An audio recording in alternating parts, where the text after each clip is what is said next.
Dear student, future colleague, welcome to the journey becoming a doctor, and thank you for choosing me as your guide. In this video, I will explain the premature beats, the extrasystoles, why and how they occur. Let's start. In the previous lesson, we've learned about the backup pacing mechanism of the heart, where the potential ectopic pacemaker starts to fire impulses to save the person's life if the previous dominant leader, for some reason, stops to do its job. All of the automaticity foci within the heart have the ability to generate impulses on its own. In certain situations, these foci become irritable and start to fire impulses regardless of the work of the dominant pacemaker. Those impulses are going to depolarize certain parts of the heart, and these parts will contract. Therefore, premature beats will be generated. The name itself, as a premature baby, indicates that they appear earlier than expected, and they result in an extra contractions or extrasystoles. Now, what is the reason for a focus to become irritable? Atrial and junctional foci may become irritable because of many reasons. Some of them are an excess stimulation of adrenaline, an increased sympathetic activity, cocaine, amphetamine, beta-1 receptor stimulants, alcohol, toxins, hyperthyroidism, stretch of the heart muscle, or blocking parasympathetic effects, and etc. Now, the main causes for a ventricular focus to become irritable are hypoxia and hypokalemia. So, every situation that is characterized with a low oxygen, hypoxia, and ischemia, diminished blood supply, or impaired distribution of oxygen to the heart is a potential irritant of the ventricular foci. The most common triggers are coronary artery disease with coronary insufficiency, infarction, hypovolemic shock or cardiogenic shock, pulmonary embolism, pneumothorax, airway obstruction, suffocation, and etc.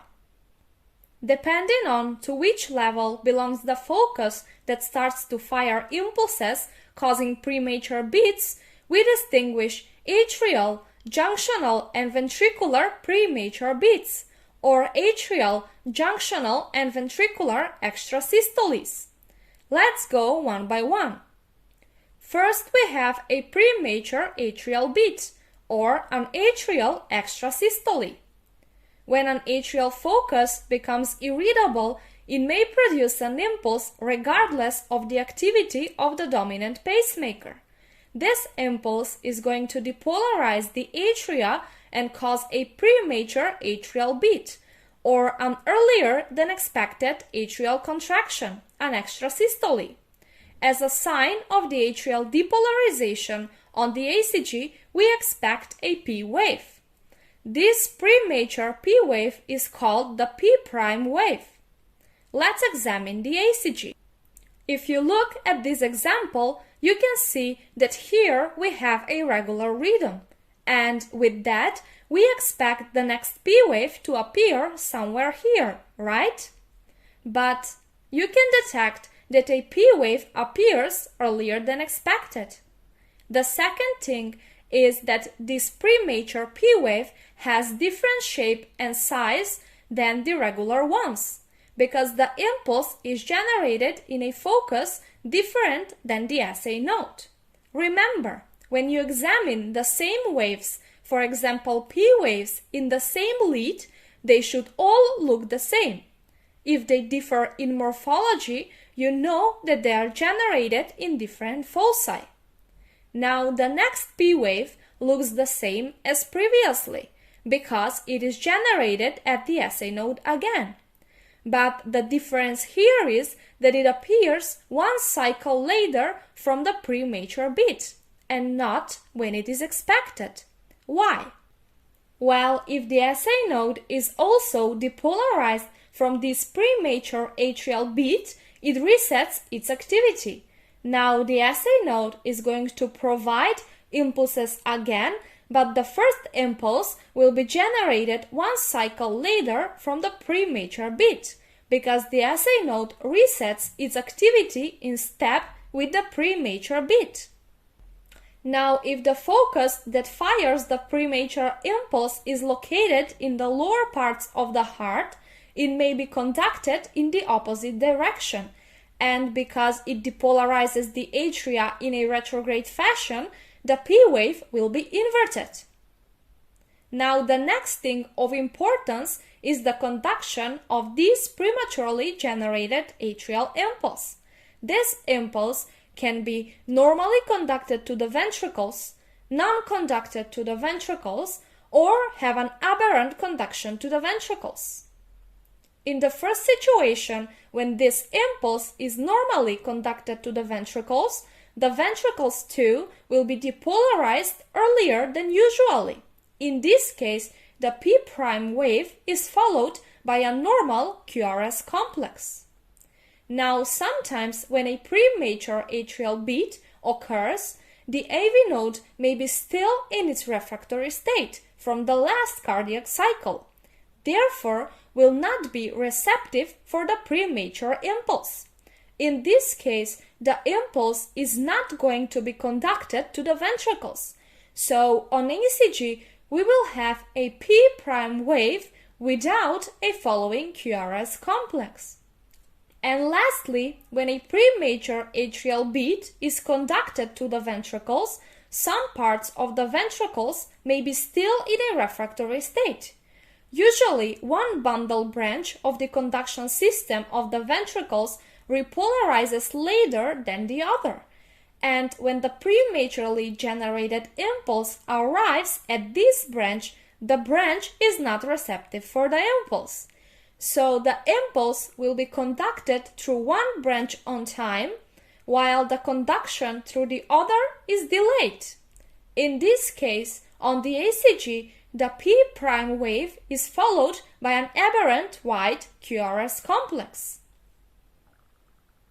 Okay, now let's see what happens when we have a premature beat generated in an irritable focus from the AV junction. Such a beat is called a premature junctional beat. When a focus in the AV junction becomes irritable, it may start to produce impulses regardless of the activity of the dominant pacemaker. These impulses are going to be conducted to the ventricles and sometimes to the atria too in a retrograde manner. On ECG, they are recorded as premature junctional beats. Let's examine this example.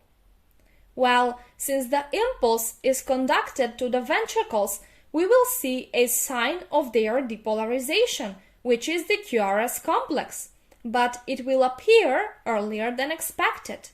You can see here that we have a regular rhythm, and out of nowhere pops a QRS complex, in this case not accompanied by a P wave. Now, if you observe the RR intervals, you will see that every RR interval till here is equal, and this one here is much shorter, because the depolarization occurred earlier than usually. Then the next RR interval is again equal to those from before, which tells us that the heart is led from the same focus as before. Now, if the conduction to the ventricles is not interrupted, we expect a QRS complex to be normal. But if the premature impulse is fired during the refractory state of the ventricles while they are unreceptive for an impulse, we will have an aberrant conduction and therefore we will have a slightly widened QRS complex. Now, if the impulse is conducted in a retrograde fashion too, depolarizing the atria too, we will have a sign of the depolarization of the atria too, which is the P wave. But in this case, because of the retrograde conduction, we will have an inverted P wave, which can appear before or after the QRS complex. If this impulse reaches the SA node 2, the SA node will reset its activity and will start to pace in step with this prematurely generated beat. The last thing we have to discuss is a premature beat generated in a focus within the ventricles. That is called a premature ventricular beat, a ventricular extrasystole. When a focus within the ventricles becomes irritable, it generates an impulse that is going to cause a premature ventricular contraction, an extrasystole. This premature ventricular contraction on the ECG is going to be recorded as a QRS complex with a bizarre morphology that is popping out of nowhere. You already know that when the stimulus is generated at the SA node, the depolarization wave spreads through the AV node and then simultaneously to the both ventricles at the same time, causing them to contract at the same time. Therefore, a normal-looking QRS complex is recorded. But this prematurely generated impulse from a focus within the ventricles spreads through the ventricles in an unconventional way. Because of that, one part of the ventricles is going to be depolarized earlier than the other. Also, this impulse may be generated while some parts of the ventricles are in the refractory state. So some part of the ventricles may be acceptable for a new impulse while the other parts are not.